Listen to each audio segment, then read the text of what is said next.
Seconds.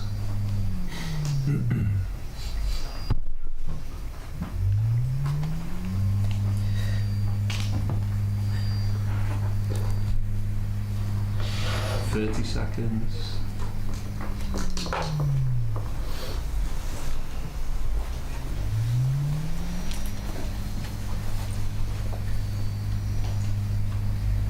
Going live in 10, 9, 8, 7, 6.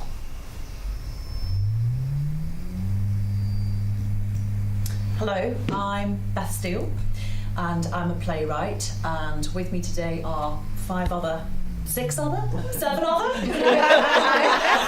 have counted before. Magnificent playwrights who are also going to introduce themselves to you.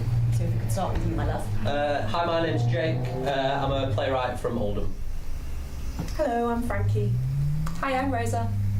Hi, I'm Stephanie. She, her pronouns. Katie. Hey, I'm Laura Nicole. Hey, I'm Lakani. She, her pronouns.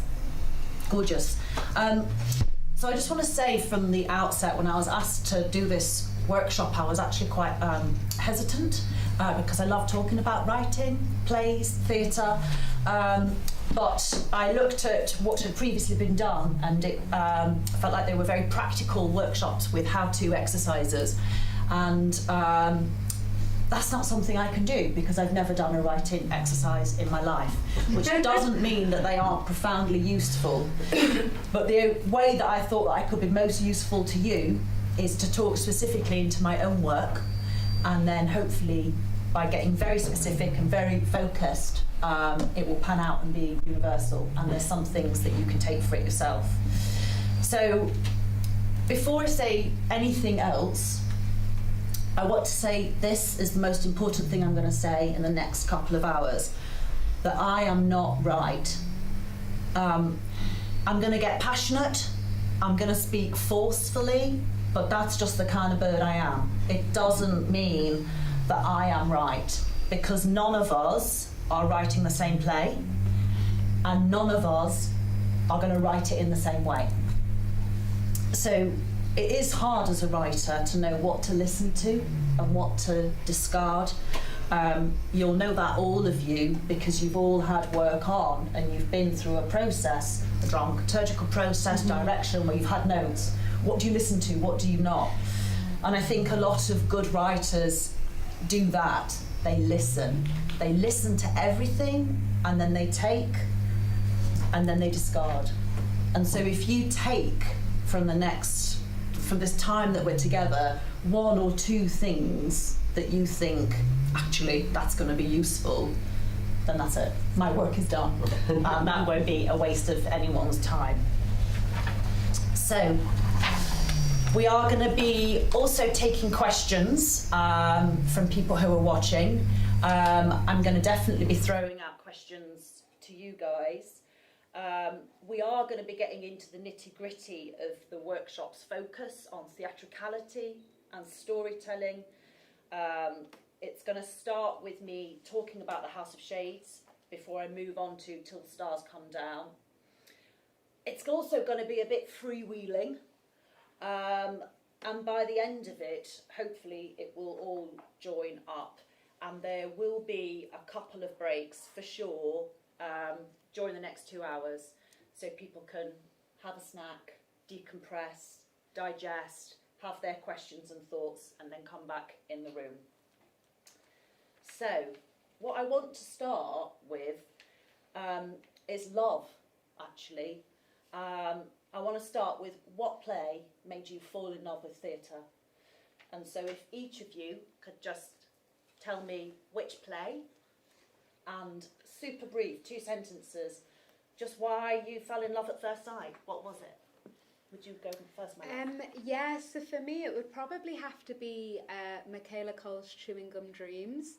I remember I was working front of house at the National Theatre, and they had the big red pop-up shed, And yeah, I went to watch that play and I just loved the language she used in her play and how it was so specific and rooted in London, and the story that the main character told. A lot of it was like direct address, and there was a bit of like multi-rolling, and it was just, for me, a really fantastic play at showing all the different ways that you can tell story on stage, through poetry, through movement, through singing, bit of rapping. Yeah, it just really got me buzzing and exciting. Like, I'd seen loads of plays before that, but I didn't really see a play that kind of, sparked my ignition to become a playwright. So, yeah. Gorgeous. I'd say Sparkplug by David Judge. It was a play I saw that kind of, I felt like just spoke to me. It was really raucous, it was wild, it was funny, it was heartbreaking.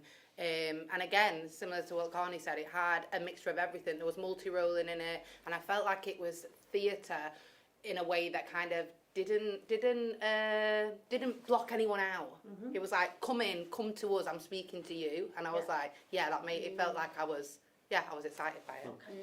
Gorgeous. I'm going to be a northern stereotype, but when I was doing... Someone's got to. There's always one.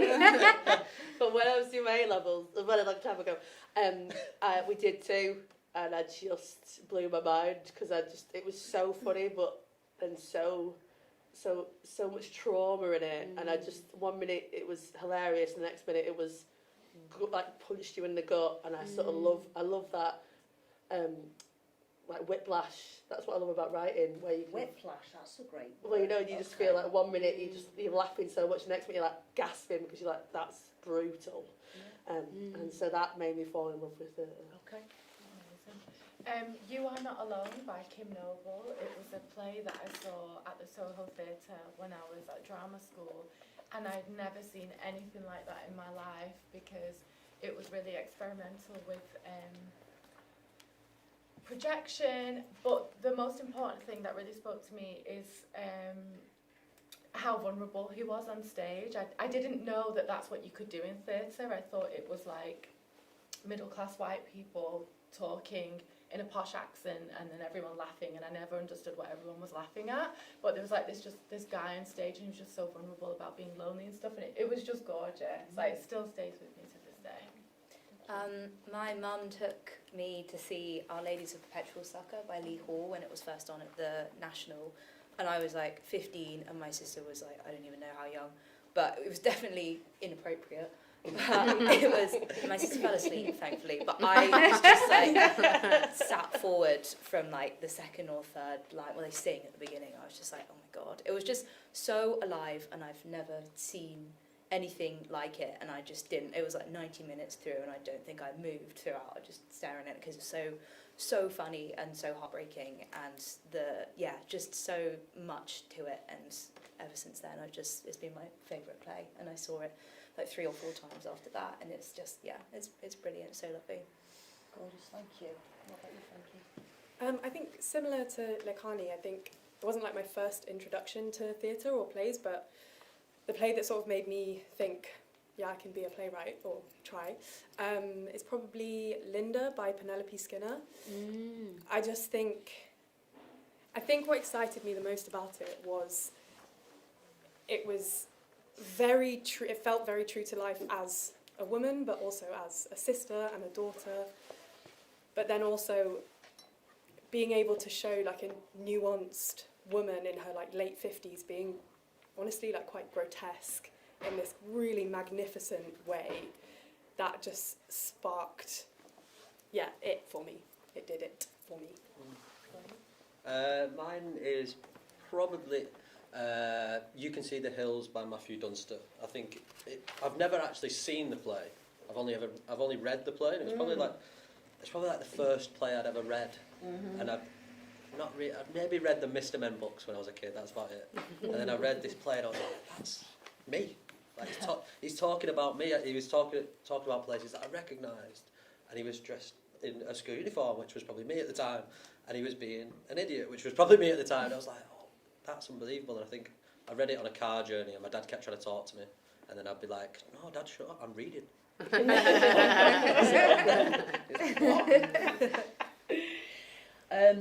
Mine was David Harrower's Blackbird, which is a two-hander, one location, in real time, no interval. And I just fell in love with its operatic emotional scale, its language, it's very heightened, and its story. And yeah, I saw it and I left and I just thought, I've got to be a playwright. It was the most exciting night of my life. So it might seem a bit odd starting a workshop with love, but to write a play and to redraft a play over and over, to get rejection, to keep going, to do it all over again, you're going to have to be in love with it. It's just not worth it otherwise.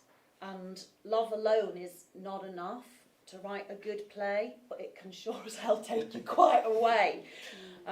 You know, you have to go further than you think you can go, and then further still. And when everything else is failing you, you're going to have to plug into that love to get you through to the next stage. And so I started writing not long after seeing David Harrower's Blackbird. I bought the play text, and that was one of the first play texts that I'd been and bought and read. And I was obsessed with it. I mean, I read it 20 times, at least. It reads really well, Blackbird, as well. It really reads does. So fast. It really does. And the thing is, with reading a play once or seeing a play, you're just caught up in the awe of it, the magic of it. Read it 10 times and you start to see how it's made. You're getting into the scenes. You start to, that's how I learned to write, by rereading. I mean, I should have read, you know, lots of plays. It's ludicrous basing your entire writing trajectory on one play, but honestly, that kind of is how I live. You know, thank you, David Harrower. So it is ludicrous, but it is true. And I'd never written anything before. Unlike you, I was not that beautiful, precocious 16-year-old writing with a torch at night in my bedroom. That really was not it. The idea that I could be a writer was bizarre. And my notebook, when I first started writing, was silly, whimsical, stupid, pretty thick, with absolutely zero promise. And I loved every sentence of it. I had no idea it was terrible. I wasn't even asking myself that question, is it any good? And thank God, because if I'd had this voice sat on my shoulder, it would have told me that what I was doing was crap, and I wouldn't have continued. Managing fear is something that all of us have to do when we're writing.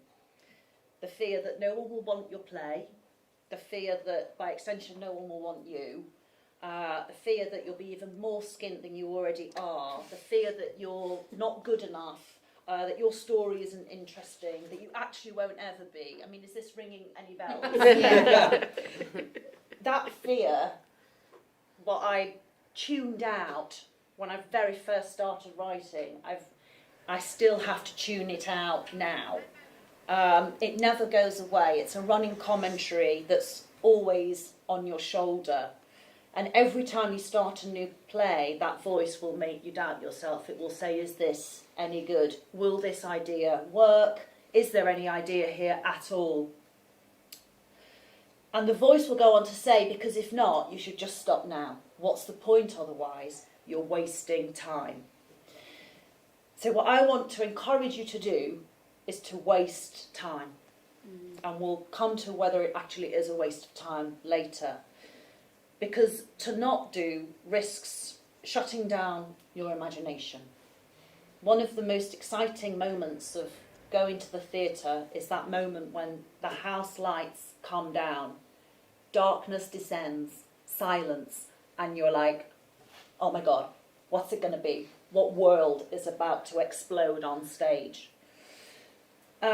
Sometimes I think as playwrights we can be too quick to want to switch the lights on We don't want to sit in the dark of not knowing what it is. Confronted with a blank page, we may want to pin down what we're doing. We want to know what our story is and who our characters are and where our plots are going and what our structure is and what happens in each scene. And we want to get it right and not waste time. And that makes total sense. But as I said, I want to encourage you to waste time, because getting something right early on, pinning down what you think your play is, risks writing what you've already written, what someone else has written, writing what you think you can write, or writing what you think you should write. And I want to encourage you to write a play you don't even know you can write. You don't even know what it is yet.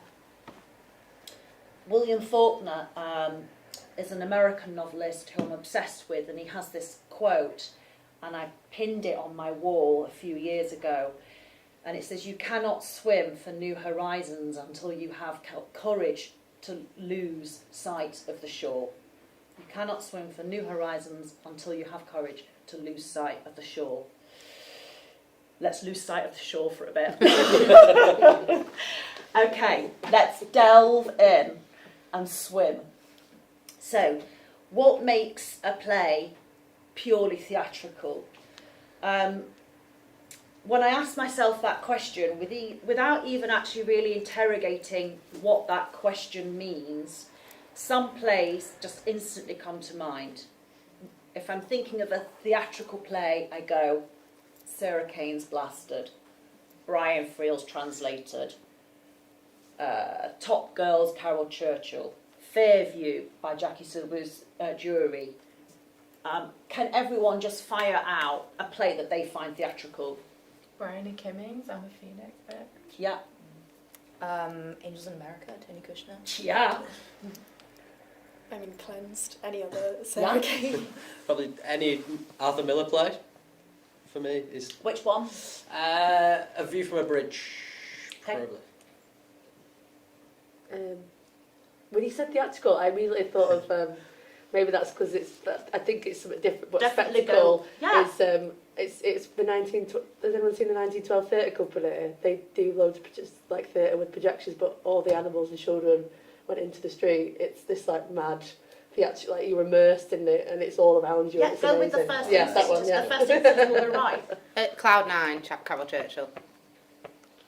I don't know who the playwright is, but Birthday. Oh. Do we know who the playwright is, peeps? It rings a bell. It's the one where he's like pregnant and giving birth. It's really like wacky. Okay. Why did you find Bryony's play theatrical?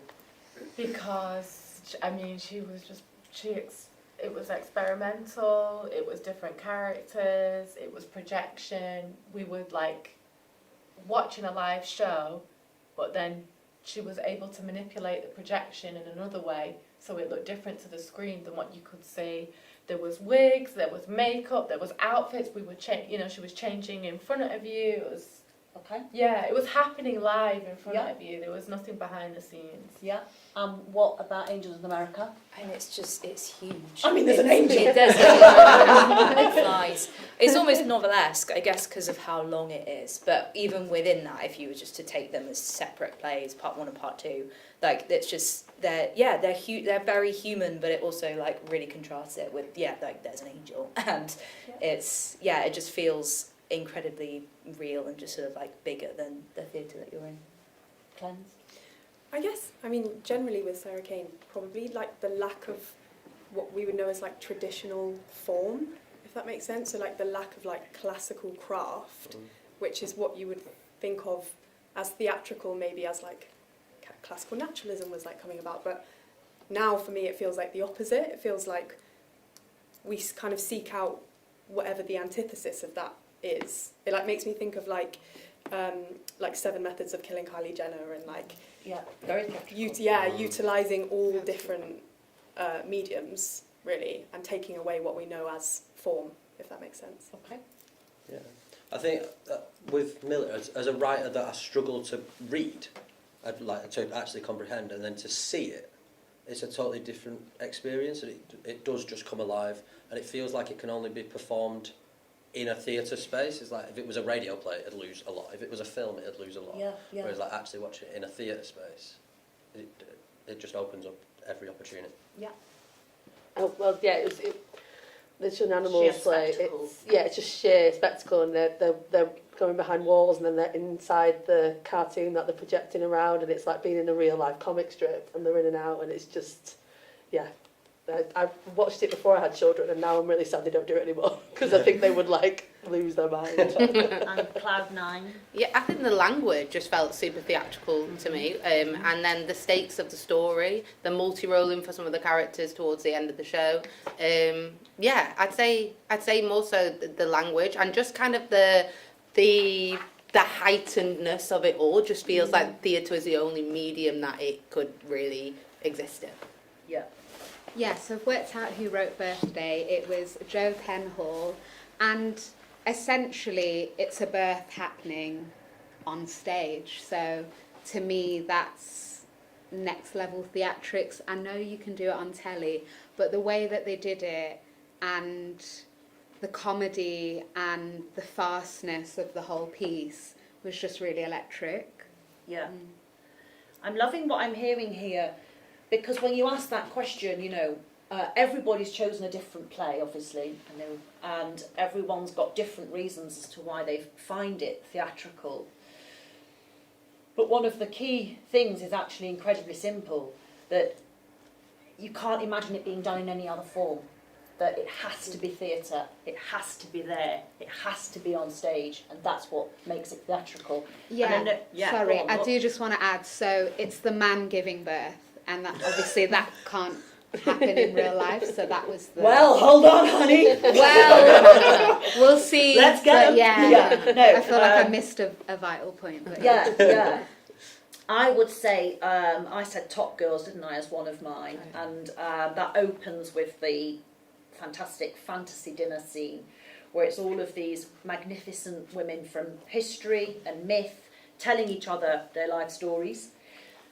The very next act, so that's the whole of Act 1, this, you know, huge fantasia. The next act is exactly the same actresses in an employment agency having drab 1980s job interviews about what it is to be a woman making your way in the world.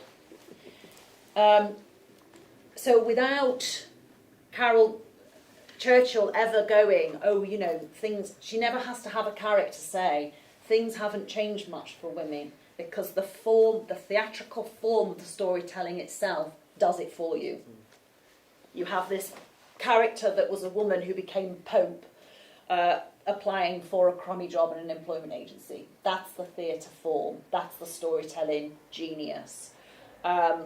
Just as a small aside, but it's one of the things that I love about theatre, is the rigour of it, is the limited cast, is the limited place, you know, limits basically kindles brilliance. You know, the demand of the art form of theatre will boil down your juices to its purest, will get you to the sap of intention, if you like. You know, you are not a genius, theatre is. Basically, the art form will make you a genius. But to get back to what we were talking about all of the different ways that those plays are theatrical, and about the fact that what we're here for is to start thinking about how, when we're writing a play, we want to make it as theatrical as we possibly can. If I was to start as a writer from that question, you know, or from that thought, I must write something theatrical, that's not going to do anything for me. I mean, I wouldn't be able to write anything. I'd just feel paralysed. And I think more than that, I'd second guess every thought I had. Every idea wouldn't be enough. I wouldn't trust myself. And so I always have this question about theatricality living in the back of my mind as I'm writing, but it can't come to the front of my mind until I'm ready. So what I've found is that as long as I'm asking the question, how is this theatrical? How am I telling this story theatrically? As long as I ask the question, I don't need to worry about articulating the answer. If you keep asking the question, over time, the answer will form itself when it's ready. And this is the leap of faith. This is the lack of the horizon. This is the fear. This is the plunging in. You know, it's trusting that it will come, that it will yield itself. Because even though we've just come round and we've had different responses as to why we think something's theatrical, I think a big overall one was it can literally only happen in its best form on stage. For me, I think this question of purely theatrical isn't something that's acting in isolation. For me, theatrical is born out of story. And it's not even born out of the surface story, so let's call that plot. It's the underneath story. It's the play beneath the play. That's where the theatrical language emerges from. So I'm sure you are now wondering, what the hell do I mean by the play beneath the play? And I am going to get to it. I'm going to explain it, but I'm going to come at it in the way that I worked towards it when I was writing myself, if that makes sense.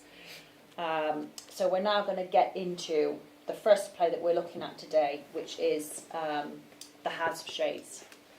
So the big bang, you know, the moment of when you're like, oh my God, I'm going to write a new play.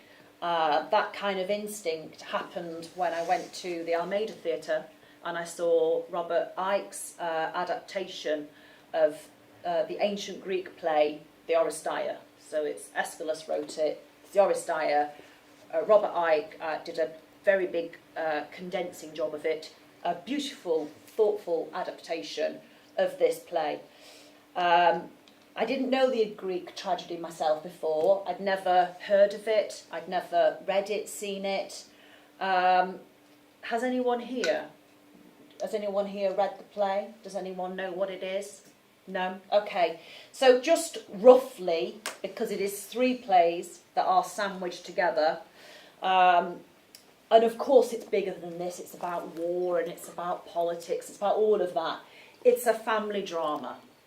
And you've got a king and you've got a queen. So it's the king and his wife and their children. And in the first play, the father sacrifices his daughter for the purposes of this war. In the second play, his wife kills him for killing her daughter. In the third play, the son kills the mother for having killed the father. I mean, it's quite a box set, folks. It's quite a box set. It's this bloodbath cascading down the generations. It is one generation passing on the trauma to the next one. That's at its core what it is.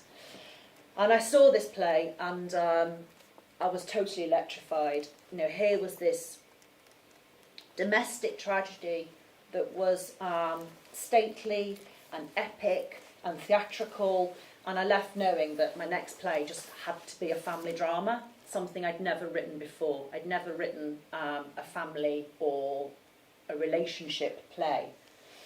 And I sat down and started to write it, and that's when I completely hit a mental wall. Because I knew if I was going to write a family drama, it was going to be in my voice. It was going to be set where I'm from. And I then had this image of what my family tragedy would look like, what it would feel like, what it would sound like. And I had this meltdown because it was just like, how can Mansfield possibly be epic? How can Mansfield meet the Oresteia? I had this vision of what I wanted to do, and then there was me, and I couldn't find a bridge between the two. Obviously, that was fear talking, but I'm just being honest with you when I say I didn't think that I could write a working class family domestic drama and make it into what I wanted to make it, which is full of grandeur and stately, and it be spectacle and epic. Which makes me a twat, quite frankly. I mean, which absolutely does. But I'm being honest, and I'm telling you that's what I thought. And every reason why I thought I couldn't do it is exactly the reason why I should do it. Mhm. So I shut this little voice down. I had to stop thinking about the Oresteia because it was sort of crippling me, but I had to know that it was also always going to sit there in the back of my head and actually inform the piece. And I started to carve out instead, you know, the political backdrop, if you like, of the play, of the House of Shades, of that spanning half a century, Labour history, this kind of the significant moments, each act, each decade having its kind of significant moment of the politics and how that interacts with this one working class family across time in their own personal life, and that I would move the two together. I mean, at this point, I am months and months and months into writing. That means writing every single day, 5 days a week, and being very dissatisfied with the play I've got in front of me. Not even got to the end yet. God, I've only got about 40 pages. Because there is nothing wrong with that play. There is nothing wrong with having this house, this family, each act, different decade, here's the political event, here's the family event, nothing wrong with that at all, except there was something crucial and big missing from it. And what was missing from it was a theatrical language. And to me, a visual theatrical language is not a set design question. It's not a moving screen question. It's not a choreography in between the scene changes question. It's a deep, deep writing question. To find the play's theatrical language, I have to keep asking myself one simple but extremely hard question. I have to keep asking, what is my play really about? And that is actually so hard. So hard to answer. We flit around, we go, it's this, well, it's, you know, no. What is your play really, at its core, about? Because it's not about a working class family across time and the labour movement. I mean, it's all of that, but again, that's the surface story, that's the surface plot. What is the play underneath the play? And what it's really about is death and grief and generational trauma, and how the past continues to haunt the present. And the politics in it is actually ultimately about that narrative of death and grief and loss. And the personal narrative is too. It doesn't just work for one. If it's the true core of the play, it doesn't just work for one aspect of it. It works for the cohesive whole. So I find a theatrical language is ultimately psychological. It's the emotional knots of the play. It's the metaphorical landscape. It's not something I need to know on the outset. Like I say, I never do. I am spending months just kind of asking questions, being lost, writing things, being dissatisfied, but pushing on, waiting for it to emerge. It's almost, you know, I have this thing where when I'm writing, when I'm at the beginning of a play, for a long time, I feel like I'm an archaeologist. Like I've rocked up at a site by myself with a spade, and I have gone, there is something down there, and I am going to dig it out. and it's just a field. Like, there's nothing there. And I'm like, no, if I keep going, I will find it. And I will dig here, and I will bring out one piece, and that'll be incredibly exciting, and I think I'll know exactly where I'm going. And then I'll move over here, I start to dig something else, and I'm like, oh shit, that's a completely different thing. They're not... It takes a lot to excavate the whole play. But the reason why I love feeling like an archaeologist is because it takes the pressure off me. It's not about just my own mind. It's basically saying if I that the play already exists and that I've just got to do the work to uncover it because it actually wants to come out. And it's a really lovely way of looking at it. It's really helpful. It takes the emphasis of it being you, if that makes sense, all down to you. Yeah, the archaeologist. But when I have digged deeper, that's when the visual language starts, that's when images start to come. That's when the form of the play starts to form. It's when the dead characters start speaking to the living. It's when I start structuring the play around each family member's death. I can only do that when I finally know what play I'm writing. And quite often I will get to the very end of the first draft, which can take a year, and only then really come to terms with the play that I'm actually writing, and then go back and start over. Because I will be surprised, because actually the play has told me what it wants to be, not the other way around. That's so powerful. Like the play, like it's Play's so, telling you. Yeah, it's so true that what you said about the archaeology. It's like you're digging and you're free to find. Yeah. Do you know what I mean? And that's what it's like being a kid in a sandpit. Yeah. Do you know what I mean? You don't know what you're gonna make. Yeah, exactly. And if you could sit and plot it all on the outside beforehand, like why can't I sit and watch it and plot it out? Or you know, the shock and the surprise is because if an audience is surprised, you're like, yeah, babe, what do you think I was writing? I was surprised. We're all surprised. You know, it kind of comes. Thoughts? Any thoughts so far? I think quite naturally, I'm kind of like a serial planner. So Yeah. like, I'll always have the map, the road map going, but then within that, you find things that offset you off the map naturally. If character will do something that just completely surprises you, and you're like, yeah, let's follow that path. And then you might get to the end of that path and you might go, that path was rubbish. Let's like come back and find where. So I sort of see it as route finding. Yeah, so you've still got an element of surprise. You're still in a way doing your dig, going, it's going to be here, and then going a bit further and going, oh, actually, it's not. Yeah. So it's still. Yeah. What about any other ideas and thoughts? Yeah, I mean that feels very validating actually because I'm so not a planner. Yeah.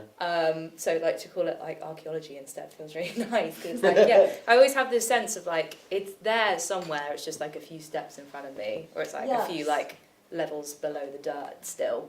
So I like that idea of like it exists. You're just finding it, and it's okay not to know everything as soon as you sit down to write it. Yeah. I think for me often throughout like a writing process I will have like an image come to my brain that is not anything to do with like plot or text or language, but will just be like a theatrical image that I would like to see in some form, and that tends to be something that is separate from the kind of story of it, but maybe that is that kind of underlying heartbeat or core of the play. Those images kind of thread together underneath as that kind of second play. I like that. Layering of the two is really interesting. Yeah, the play beneath the play. Yeah. Any thoughts, my love? No? Okay. And the Oresteia I did go back to the Oresteia, you know, in the end. It was interesting. You asked me earlier on, just before we started, you said, how did you get it on, the play, The House of Shades? You know, and I wrote it on spec. It's not a commission. Till the Stars Come Down is the only commission I've ever had. every play I've written, I've done it on my own. On my own. I've done it without being paid. I've done it without knowing where it's going. I've done it living with a lot of fear, which has also propelled me on, actually, as well. It was at a certain point it became a choice to do it like that. But when I submitted the play, and that's how I got it on, the theatre read it, I had a meeting with the artistic director, and obviously I'd had rejections as well. People had read the play and said no. I mean, that's it. You only need one theatre to say yes, and your rejections come first. Hold your nerve. There will be one. And Rupert Gould, the artistic director, said to me, yeah. I mean, it's a working class Oristaya. And I was so, I was like, oh my God, that's been my private touchstone. Oh, that's amazing. Yeah, I've not mapped the play, I've not adapted the play. I've kind of been like a snake, and I've metabolized it. It's been in my stomach for so long, like I have acided this down. But there's something that's remained. Do you know what I mean? Yeah. So I also have a belief of that as well, of like having just a touchstone play that is just like a friend. You're not imitating it, you're not copying it, you're in conversation with it, and it might be the thing that just gives you some courage sometimes to keep going, to do what you want to do, that it's possible. So I'm just going to do a tiny bit of reading. It's going to be a very short piece, and I'm going to ask somebody else to read later on as well, but I think it's too cruel to ask somebody to read in character for this. The reason why I've chosen this extract, just before I say why I've chosen the extract, this is Edith, is the character who is going to be speaking. She's a woman in her 70s who spent most of her life married to a physically and emotionally abusive husband. And in this scene, which is at the end of Act 2 of the play, she's dead. She's in her coffin in the parlour of the Webster house, where the family are all now gathered. So they're gathered, having their tea, doing all that funeral stuff. There's a coffin. She gets up, and here we go. Edith, unbeknown to those present, steps out of the coffin and heads for the wall. Before passing through it, sensing something, she stops. Slowly she turns around and sees Ozzel there watching. And Edith does direct address to the audience. When I was a child, I was afraid of the dark. I'd see it spreading itself across the earth, feel it thickening around me, and felt helpless, an empty shape for it to fill. Then one day, I wasn't a child anymore, though I was still afraid of the dark. So I went into domestic service. When the lady was upstairs, I'd clean downstairs. When the lady was downstairs, I'd clean upstairs, because the lady wanted it all doing without ever seeing me do it. I spent the first hours of every morning polishing her floor. I knew every inch of it. I knew it better than my own body, every scratch, blemish.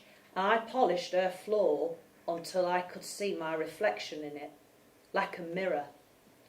But one day, no matter how much I polished, I couldn't see myself reflected there. I could see the light fitting, but not me. So I polished, and I polished, and I kept on until I realised I couldn't see my reflection because I wasn't there. I didn't exist. Then one day, I wasn't in service anymore. I was married, and for 46 years, it wasn't the dark I was afraid of, it was the light. That's the end of that act. I wanted to read that extract for a couple of reasons, because it's a moment in the play where the form breaks. So it's in direct address to the audience, but it's the only character in the play who speaks to the audience. I made that choice instinctively. I just did it. But of course, I remember asking myself, why? You know, that there's got to be a reason. You've got to shape the reason for it. And I realised that Edith, this woman who has been a ghost in her own life, suffered in silence, needed to tell us that, needed to speak her truth. I couldn't let her die before I'd given her that moment. And what I want to say is that every character on stage is a candle. And as writers, we decide how many candles we want up there. We light them and we blow them out. And before you ever snuff the life out of a character, whether they die, they go off stage, they never return, whatever it is, you've got to ask yourself, has that character had its moment to burn brightly on stage? That moment in the play came from a desire for me to give that character its moment to burn on stage. And certainly for the actress, I would never want an actor to be in my play they're going to give me 8 weeks of their life, and I want it to be worth it.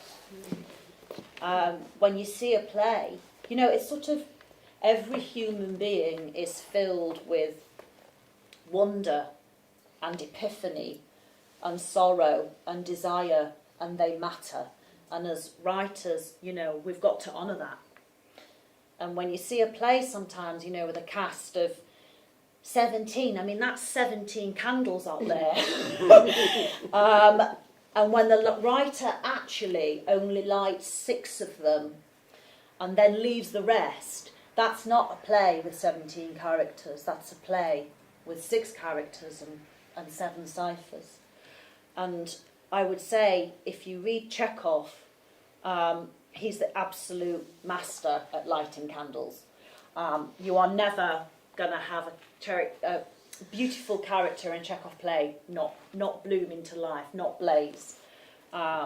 He is the true guide as to how to write ensemble plays and as to how to bring every character to life. We're going to have a short break in a minute, but I just want to say another thing about that speech that I've just read out to you of Edith's. The House of Shades starts, the first decade that it covers is 1965. And I'd researched the lives of working class women in the 1920s, even though the play doesn't start until 65, because I knew that was when my eldest character, that would have been her youth. If I hadn't have done that research, I would never have written that speech, because I would never have known the detail of domestic service, of how they felt invisible, of how when the lady walked upstairs you had to turn to face the wall. I just wouldn't have known it. I couldn't have accessed it. And I think most of my imaginative moments, those moments that we call inspiration, yes, they are inspired, but I've laid the groundwork to get the inspiration. It's doing the reading. So important. Yeah, it's filling the nest. And some of it is this time-wasting thing where it just feels like, of course, there was tons of stuff that I read that I'm never going to use. But it lives there. And then when the moment's right, something lands and comes out. You're like nodding a lot. You also do a lot of research. I feel like I wrote a piece about postpartum psychosis, and it's like based on my mum and her sisters on an estate. She's got 8 sisters, and it's all based on truth. But I only wrote about like my truth of that in the first draft of this play. So that I wrote, and then like I went and worked for Action for Postpartum Psychosis with women on Zoom, and I now continue to work with them, but for a year for free on Zoom, and I just worked with them because it was so important at the start to research all of that, because I only knew my truth of that and my upbringing of that, but I never knew their husbands' journeys, their aunties' journeys, their sisters' journeys, and if I hadn't have done that, like, yes, it wasn't all there on the page in my play, but it informed so much because their experiences and their truths and the mothers who came before their mothers mattered. And I never realised that until I wrote that play and did that work. And because I always thought, a bit like what you said at the very beginning, which spoke to me, is about like, all these writing exercises, like that's something I've really, really like struggled with when I first started writing, because I couldn't get my head around it. Like I couldn't tap into it. It felt so alien to me.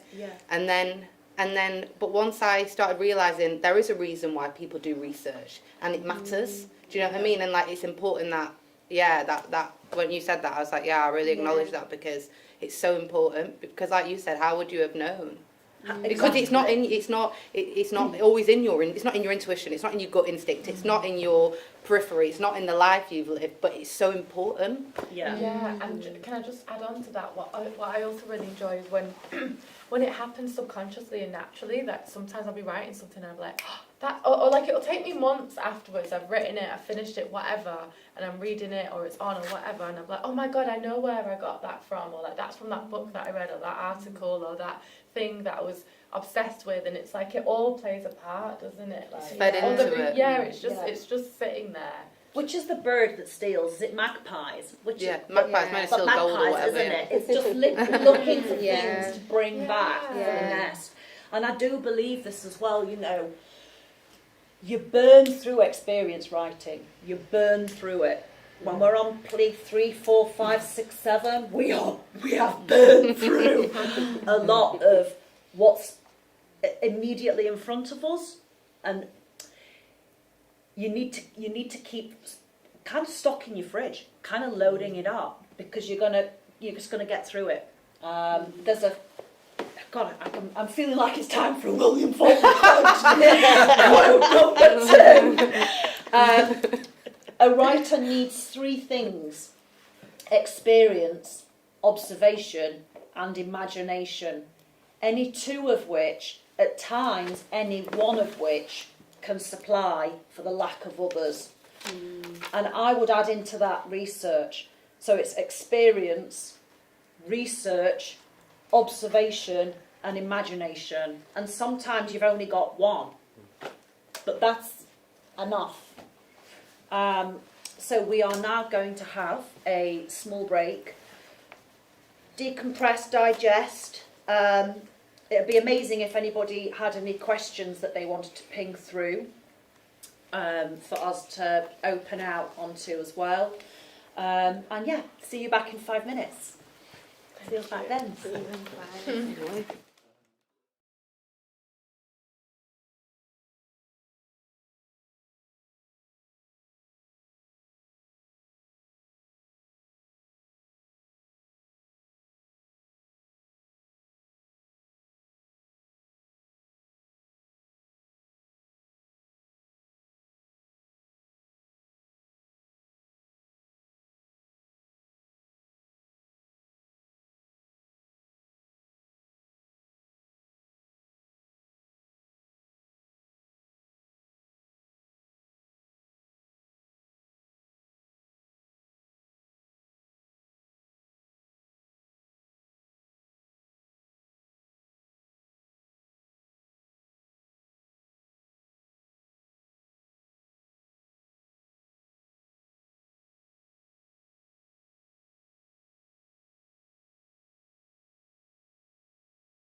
Audio. Audio's live. I'm chilling. Yeah. Don't know why. 10, 9, 8, 7, 6. It's alright.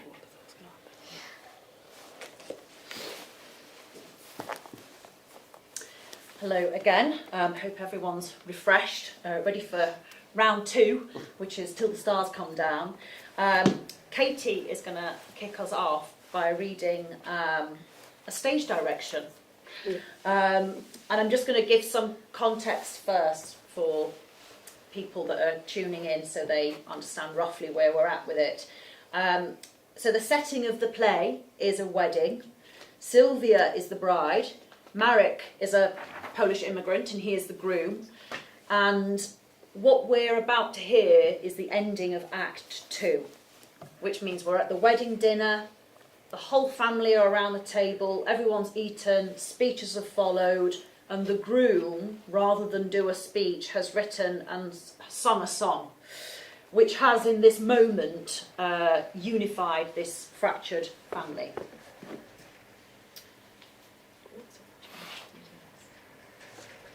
Cheers and claps, some dancing, whistles erupt, and in the height of this happiness, Sylvia draws her index fingers towards each other, the tips of her fingers touching.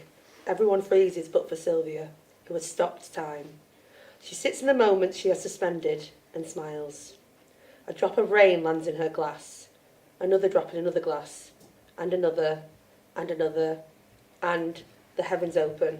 The family come bursting to life. With cries, they leap from the table.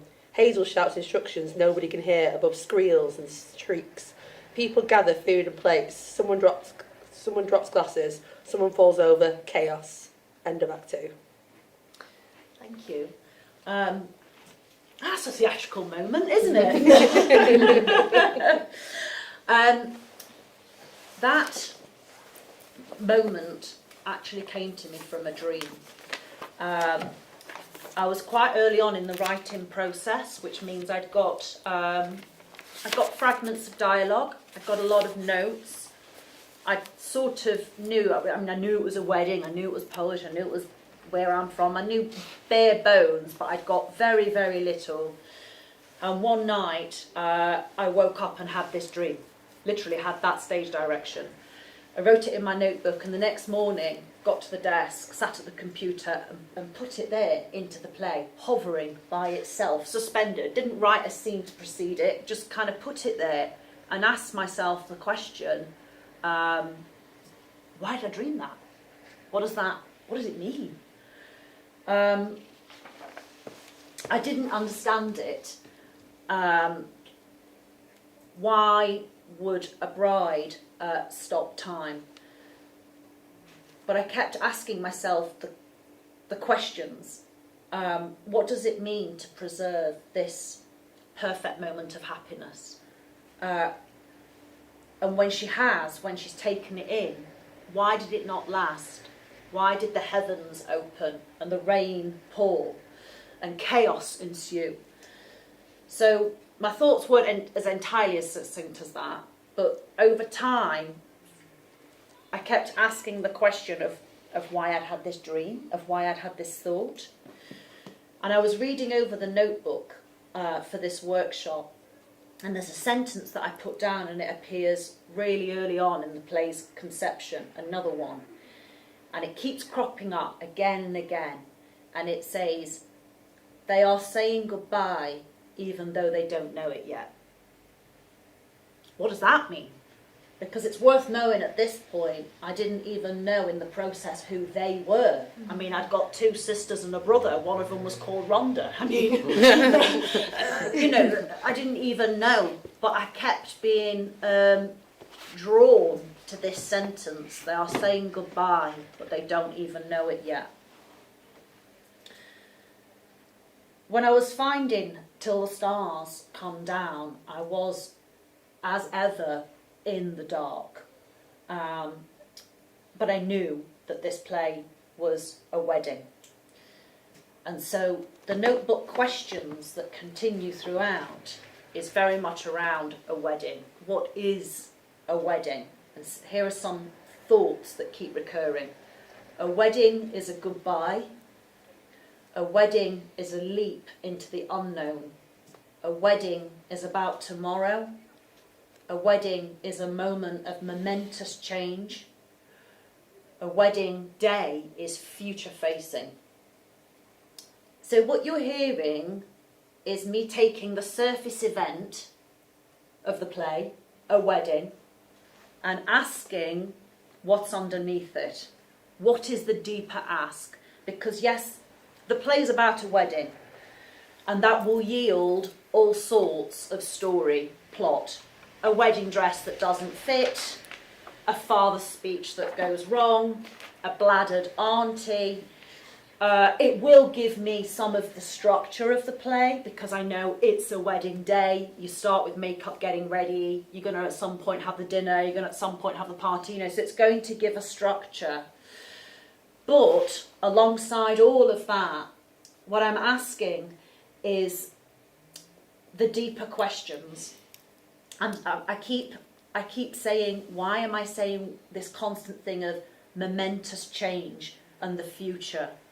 Because what I'm going to build the richness of the story out of is that. I'm not going to build the richness of the story out of the fact that it's just a wedding.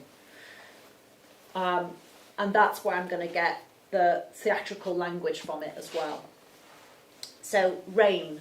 Remember in the dream that there was rain? And there's a lot of references in the play to fire. The first line of the play is, I can smell burning.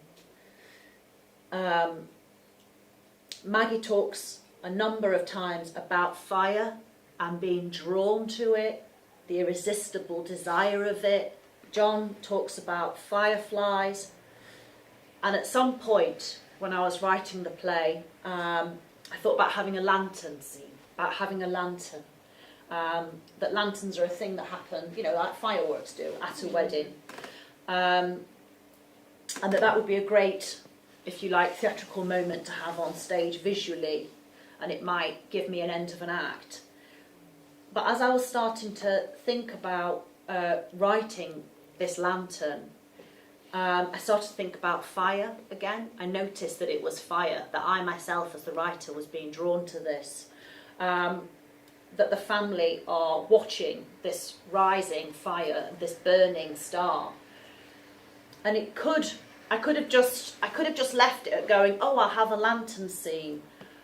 But again, I'm kind of asking myself, what does it mean for a whole family to be suspended watching this fire, watching this thing rising up? What does it mean to watch it explode? The reason why I'm going into this is because it's when I wrote The Lantern, it's at that moment when I realised that the play is about the end of the world. That's the play beneath the play. That's the story beneath the story. Which is to say, it is one family's world. It is three sisters that will be totally destroyed. The family's house, if you like, metaphorically, will be burnt to the ground. They are saying goodbye, even though they don't know it yet. The lantern is the moment in the play where somebody does know it. Where this thing that has been lit, that is going up, that is on fire, and the person that knows it is the teenager, Leanne, the daughter who has just seen her dad and auntie kiss, and her world has just ended. And I laid down on my studio floor and sort of free associated, if you like, in a crap way, but just to get me going. Like visions about the end of the world. Would you mind reading The End of the World, my love? No pressure. No pressure. So we're going to start with a stage direction before going into Leanne's short speech. Everyone's attention is now on the lantern as it begins to rise. A cheer. Oh, don't see that, but a collective intake of breath. Leanne appears. No one sees or hears her. Staring at the fire, she speaks. One day, life as we know it ends. A comet crashes. An asteroid hits. Everything that ever was is obliterated in an instant. In the time it takes to steal a kiss or throw a punch, one day the whole world will go up in flames. Fire. That's how it ends. Thank you. The reason why I wanted to put all those thoughts together is because we have this beautiful visual moment that it's kind of a practical moment, it's a wedding moment, it's having a lantern, but if I'm putting that on stage, it's not just a spectacle, it's not just a visual image. What's the offer of that? What actually could it mean to be having fire? And then I've got this character who is talking about the end of the world. And I've not written that to be poetic, if that makes sense. It's not just a moment of poetic language. It's rooted and born out from what I was talking about earlier on, that actually a lot of the really great theatricality is psychological knots. It's coming from a deep emotional place. It is not surface poetry. Any thoughts? What's the significance of the kind of double lantern? Because the first one like explodes, and then is it Malik or Marek? Malik brings in Marek brings in the second one. Yeah. And I guess he's sort of the one whose world almost ends but then doesn't. So is there a significance in both of the kind of lantern happenings, one after the other? I love that. No, but yes, I think so. No, I wanted the energy to come in with something that's gone wrong because of the tension of what's happening with the women in that space at that time. But I love that idea, and I love that interrogation, and also, who am I? I mean, I found the play, but the play's the play. Maybe the play will say to you, yeah, ignore her, she just wrote it. You're right. You're right. Any other thoughts? When she says that's how it ends, a fire, I assumed that was like the fire between the passion. Yeah. Is that the passion? Yeah, the passion between her auntie and her dad, and that's her world has got up in flames. Yes, absolutely. And the thing is, you see, that's again a moment of the play telling you what it wants to be, because when a character is saying fire, that's how it ends, it's like, okay, we're going in. Like, you can't then end a play with people saying it's going to be okay. It's like you are, again, your play is telling you what it actually wants to be. And I started the play I didn't start it knowing where I was going at all, but by the end of a first draft, I did not have the ending that I had because I ignored what it wanted to be. And it's committing, the clues. I always tend to think that your subconscious knows more than your conscious mind, and you're waiting for the two to fuse, and you're waiting for it to catch up. You have so many thoughts, so many ideas, so many things that you put in. Don't rush to scrub them out, because sometimes this brain doesn't know what this brain knows yet. Do you know what I mean? Yeah. And you can wait for them to catch up. I guess I'm saying that because I think the really rich, deep things come from a different place. They don't just come from, even if you think it's instinct, what we've talked about earlier on is actually a lot of stuff isn't instinct. It's your why is so much deeper rooted, in that subconscious thing. Yes. Something that I want to say when we were talking earlier on about the play beneath the play and the story beneath the story, because every one of them have been so hard to write, and this one was no different. I mean, I felt more insecure, I think, writing this than any of the others I've ever done. And I, for a very long time, couldn't get it to work. For a very long time,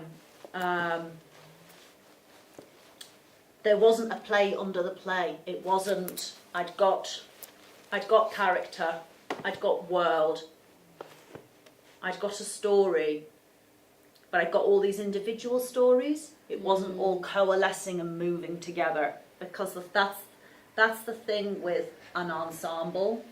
It's not enough to be having two people doing this here, one person doing this here, two people doing this here, and all having their own little things. At some point, it starts like that. At some point, you have to drive the whole thing. So everybody starts moving in their own different way to the thing. That's when it gets hard. That's when my brain can't do it, if you know what I mean, because actually story is the thing that I'm weakest on. And when I say that, everyone goes, really? It's not as if it's two people sat on a park bench having a chat. Do you know what I mean?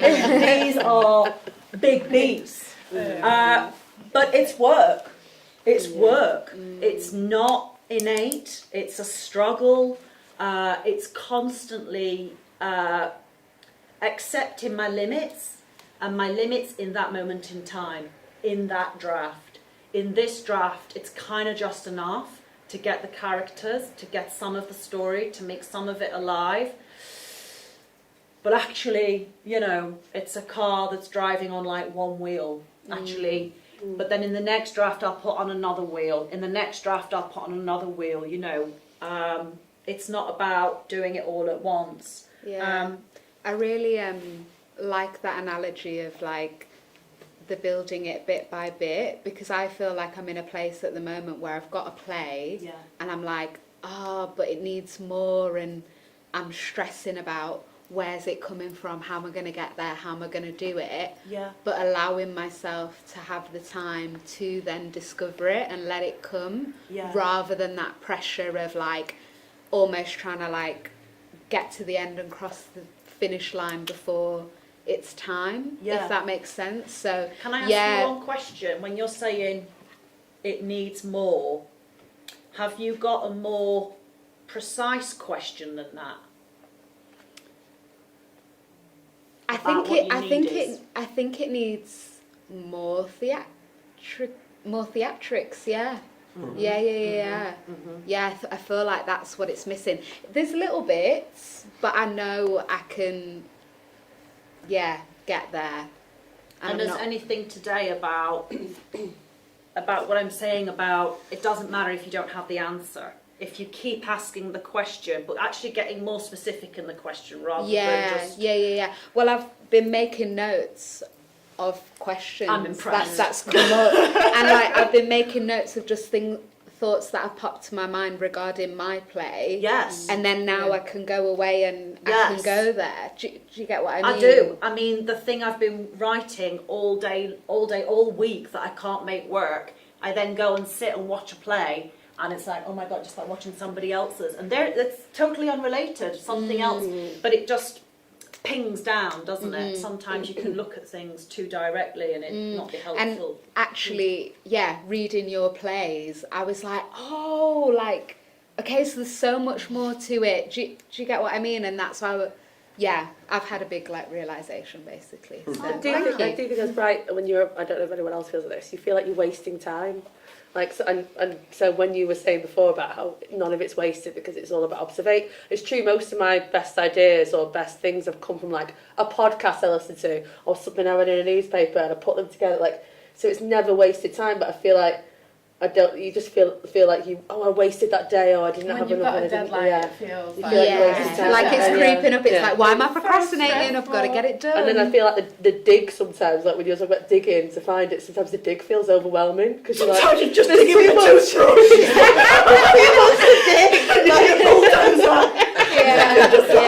So it's like I feel very validated. But the actual writing, the actual sitting in front of a laptop and writing, that's like the actual final 10% of the thing, isn't it? It's all the stuff you do before, and it's your whole life in your lead up before is still you writing. It's every time that you leave the house, or it's every time that you watch something, or that's still informing your subconscious that's still thinking about it, and it's only that 10% when you sit down, plan, or just write that's actually the writing that we call writing. Yeah, the conscious bit. I'm going to stick your questions on like a big thing and put them all around my computer. I'm going to be your William Faulkner, which is really big deal for me. Yes, Beth, you remember William Faulkner? It's a pretty big deal. Is it like that you have to unlock your computer to be able to write, you have to answer all the questions. Yeah. What did Beth say? That's going to be my new password. I've just got something else that I want to say as an overall thing about Till the Stars Come Down, and about how, you know, I spoke specifically about the House of Shades, but like I say, actually, for a long time I didn't think I had a process, because I think actually you do need to write a few plays to kind of understand that actually you do. And because every play feels different and unique, but you realise actually there's something similar that you're doing with all of it, or at least certainly the last two. And I just want to sort of do an overall again about the story underneath the story, and this bigger thing, this richer thing, this thing that is deeper down that you're pulling out and putting into your work. And I just want to, the story sort of underneath Till the Stars Come Down, which is this family drama, which is this wedding, which is this, you know, destruction of a family, but a lot of laughs along the way, all that kind of stuff. But actually the one underneath it is of a world, our world, already on fire. I Can Smell Burning is the first line of the play. Hazel says it. She's talking about crumpets, but nothing is ever about crumpets. Not for the first line of a play. If the first line is that, I can smell burning, it's like, what does that mean? Because your opening scene, any great play, the opening scene has the seeds for everything. The sort of the core seeds are all there, and then the rest of the play is blooming and growing out from that. And you won't, when you see it, when you this, you won't remember any of that. When you actually go back to the beginning, when you've read a piece a lot, you go, oh, it's actually all contained there. And it's interesting that Hazel is the character who can smell the burning, because she is the character who refuses to see what is in front of her. She refuses to see a changing community, and she refuses to see what is happening in her marriage, and she refuses to see her sister.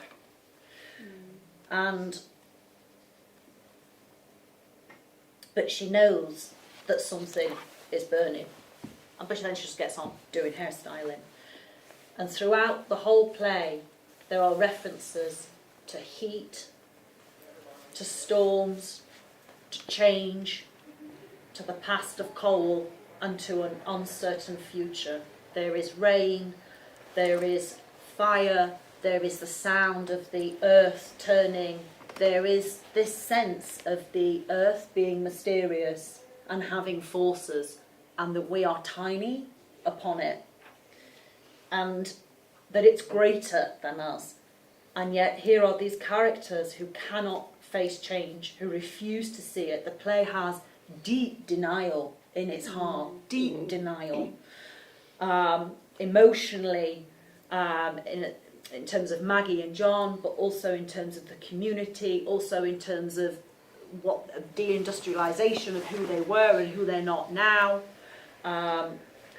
And it's a play, if you like, about what happens when we don't, when we can't change, when we won't change, but the fuse has already been lit and we've got to. Is that why Marek is Polish? Like the immigration kind of conversation. That's at least what I took from it. It's a changing world, and and how are they? Some people are. I mean, Leanne embraces that change. She talks to Marek. She's a younger generation. She's excited by it. She's actually the one that goes about the heat and this. She's sensing something. Everybody in the play senses something, but it's whether they want to look at it or not. Yeah. And so it's, I'm hesitant to use the word, but at a certain point I started to think that in a way that this is my version of a climate change play, actually. This is about taking something that will burn itself to the ground, and they cannot get off this train, and they will not, and they do not, and this is the consequences for it. I have got no desire to have somebody give a speech or a lecture. I don't need to do that. I will embed it in the fabric of the play. I'm not even asked if nobody even gets that. I don't care. Like, I'm not interested in being clever. I'm interested in what is the most vivid form of a play. What is a play that feels rich and has depth and has all of these different elements? And what I'm saying to you is that that's one way of how it can be done. So before we answer up to more questions, I do want to say that does feel like a lot. And if any of that is overwhelming and just like going, oh my God, I can, I've got a Bruntwood deadline for January and I just actually want to write my play, then write the play. I mean, everything I've said is an offer. It's not actually fundamentally what matters. What matters is writing something that is truthful and vivid. Both. Truthful, where someone's going to say something from their core, and vivid, where it feels that it is alive, that it is off the page, that the characters are not flat, they stand up and they're going to cast a shadow. Vivid, truthful. That's kind of it. And I started at the beginning by saying, that I was hesitant when I was offered, and I was honoured to be asked to do this, because I submitted my play and didn't get shortlisted for this prize, because this is always important to say. Guess what? I didn't get shortlisted. My play didn't win. Do you know what I mean? But I was honoured to do it, and then I got all scared about, oh gosh, how everybody else had done it before me and formatted it differently. And then I just went, just be yourself. Just do it your way. Be yourself. And so that's the other thing. Be different. Be different. And all as that means is just be you. That's enough. Be truthful, be vivid, be you, and light your candles. Yeah? Light your candles and cup those flames, because there's going to be winds coming at them, but they're just temporary. They're going to pass. And if you give it time, then those candles will blaze and grow and burn and then blackout darkness. Yes. So before we get to questions, we've just got going to get back to the beginning and go. What was the thing that I said that was the most important thing? It's a long time ago. That I'm not right. Yeah. That I am not right. It's an offer. It's a lot. There might be one thing. I am not right. No one is right. You're right. Your play. So we have a 5-minute break? Yeah. Shall we have a 5-minute break? Yeah. Thank you. Thank you. We are clear. No, you can't.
LaGuardia.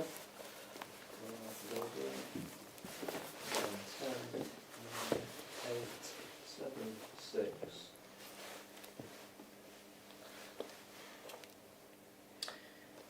Brilliant. Well, we're all back. Thank you for coming back as well. I suppose just for this final shorter section, I just want to open out and not really have questions to me, but to have thoughts and experiences from yourselves, reflecting on what you've heard, reflecting on where you feel you're currently at with a play, what's been a problem, and maybe what something has been helpful, or what are you going to take away, and how can you apply things for yourself. And anybody throw anything out. I do have questions, if that's okay. Oh, yeah, okay. I have two, but they can be rapid fire if that's No, it's not preferable. rapid fire at all. Just calling back to something that you were saying about when you were writing a most recent play, and what we were talking about kind of writing to a deadline.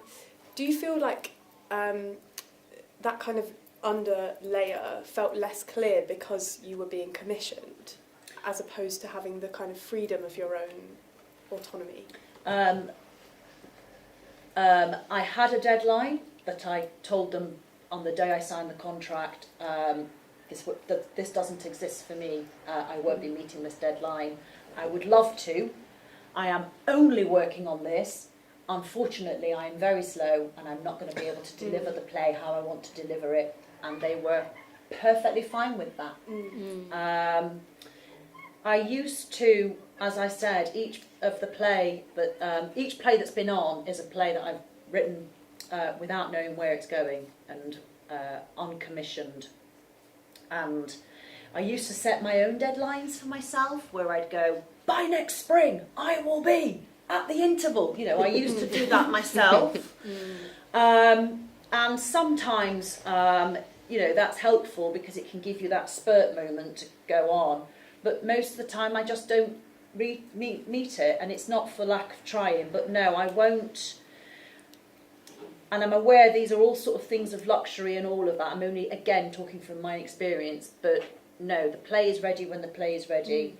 And a deadline, the only deadline is when have I got it? When have I actually nailed it?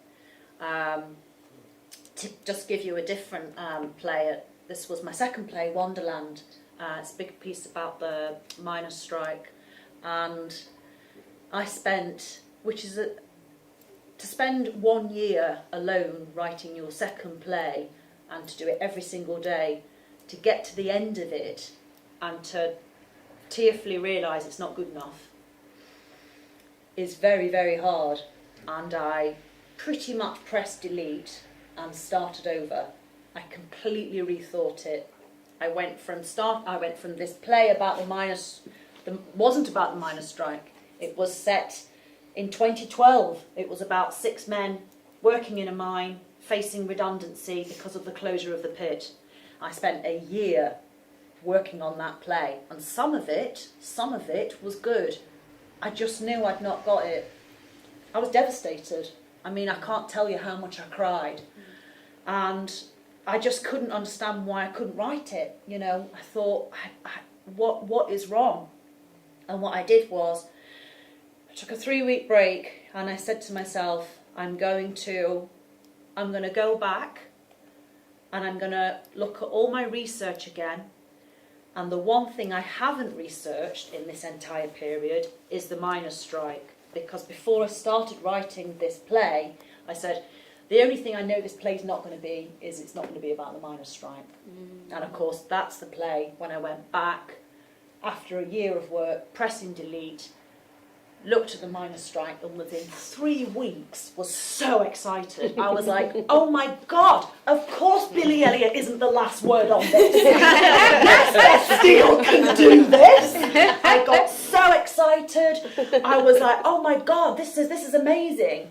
Then that's another 1.5 years, because first of all, I was politically an idiot. I mean, I didn't even know, most of the politics, so I'd got to educate myself, I'd got to read everything, and that's tough. Obviously it's tough, of course it's tough financially, it's tough mentally as well, but I'm just saying that it is possible. That's what it took. So yeah, not a fan of deadlines, but do set them.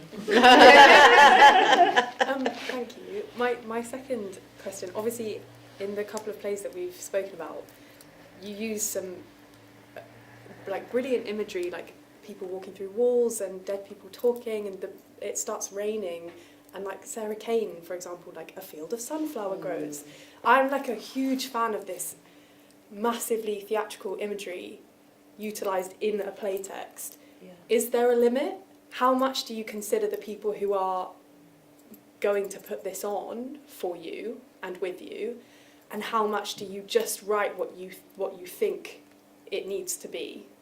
Oh, I just write what I dream to see on stage, and I have no idea how that's going to be done, and it's sort of not my problem. It's like field dreams. Yeah, right? and directors, again, you know, because I was writing without commission, something that I realised early on with my work was that, you know, it's not just enough for a literary manager to love your play. You've got to have a director that loves your play, that wants to direct your play. And actually, directors love these problems. They are not problems to them. They're thrilling. They're like, oh my God. Either they don't know how to do something, or there's an offer. So for me, it's I wouldn't ever shut it down. Yeah.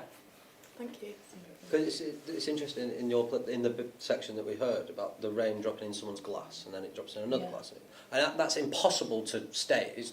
It'd be an unbelievable technical feat if it was staged, but actually all that's doing, it's giving a feeling and it's giving a growing tension and it's giving almost like a drum roll of coming. This is what's coming, and it's coming and it's coming and it's coming, and maybe if it's like a vibe that we're getting from it, or just a feeling of like heart and soul that are coming across from what you think might be a ridiculous stage direction. And I think I remember Sue's talking about it ages ago. She loves, is it the stage direction from Cannibals that she really loves? Is that Rory? Yeah. Yes. Which one? Which stage direction? Is it the one where he eats his own arms? He eats his fingers. Yeah. Oh, right. And then he disappears. And he's like, how do you ever stage that? That's impossible. Let's ask Michael longer. And then is it the other one where the snooker table turns into a war zone? As she talks about that one. And I think they're amazing.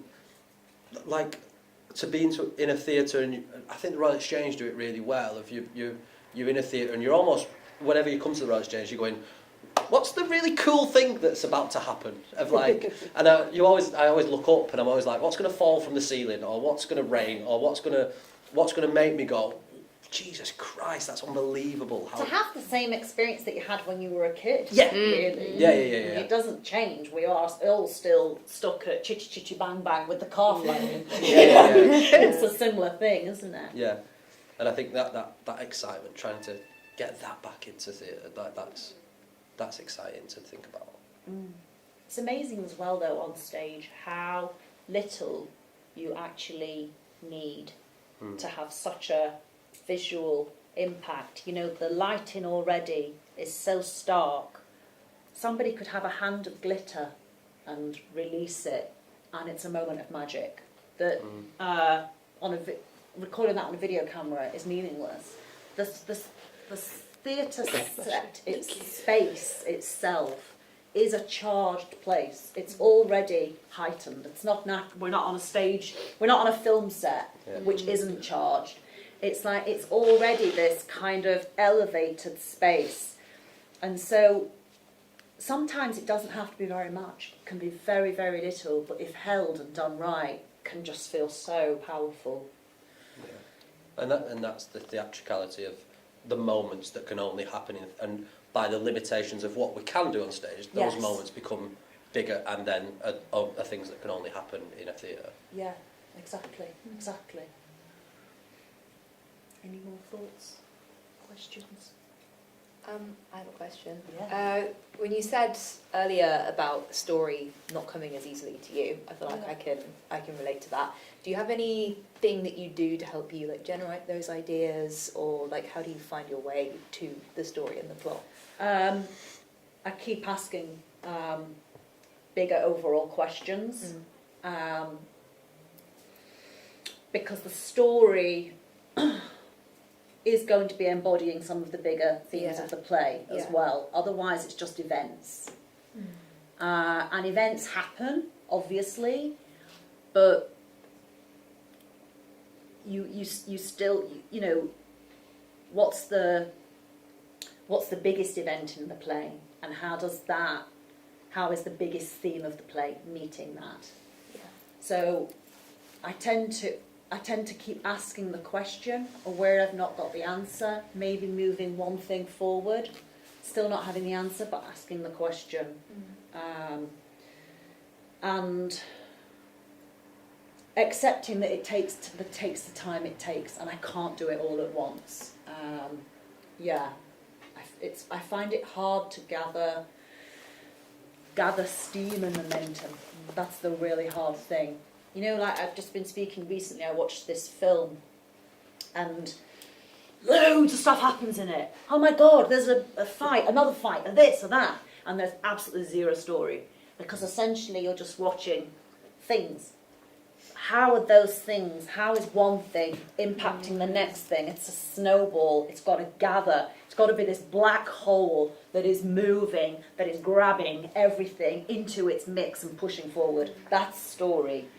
Not, and then there's this black hole over here, and then there's this planet over here, and then there's this. That's just like a kind of empty universe with no gravity. It's like, what is the glue? What is the thing?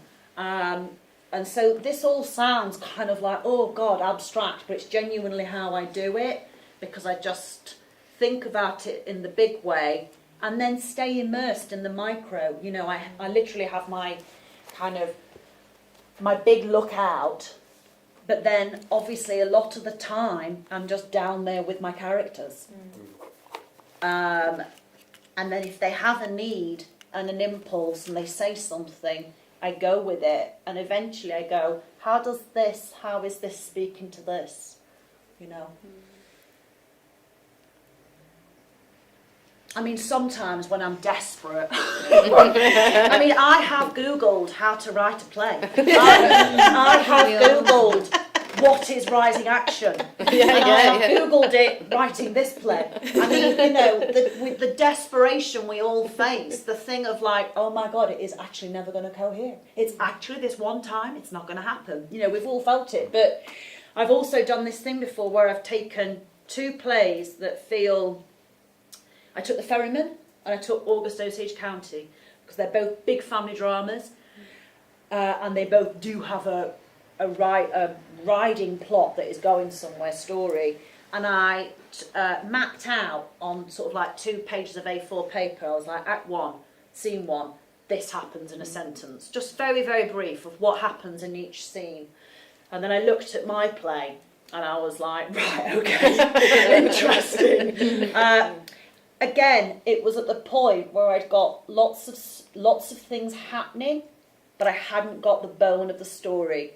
And I just knew I hadn't. And I was desperately trying to find ways, helping myself of going, what can I look at? What can be this thing that can make it click into place?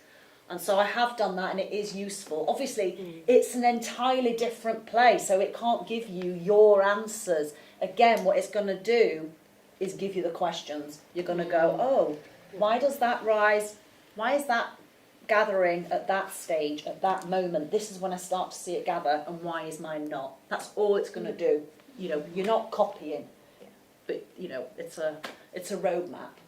Yeah, you're learning. It gets you out of your head for a bit, doesn't it? I think that's another thing, is sometimes you can get so like focused on, well, I need to solve this problem, and so you can't, but then you can't find a solution. So I always feel like if you read somebody else's work or watch somebody else's work, then it just takes you out of your head for a bit, and then you can maybe solve the problem and come back to it. Yeah, looking at it, not direct, but side on. Yeah. It's like, oh, it flickers into view. You said something really interesting before when you were saying about the play that you wrote and then it didn't work out and you were upset at the end of it, and then you went back and you looked at everything and you did more, and then you said like you got so excited because you're like, I get to do this. And I think like sometimes with everything that's going on, it's like, yeah, like, you know, I don't get it often, but you know, in those moments when you get it and you're like, I get to go and do that research, or I get to go and figure that thing out, and it's going to be really messy. But I think sometimes that fear of that can be so crippling that it's like you can't see the excitement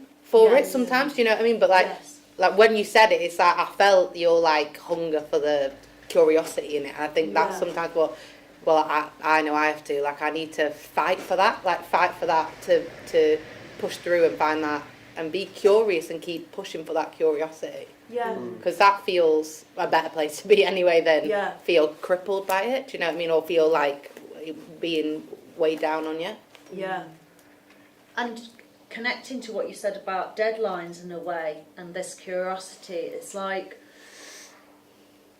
you know, you're not thinking about production, you're not thinking about industry, you're not thinking about timelines, you're not thinking about this, you're thinking about building this world and it being extraordinary.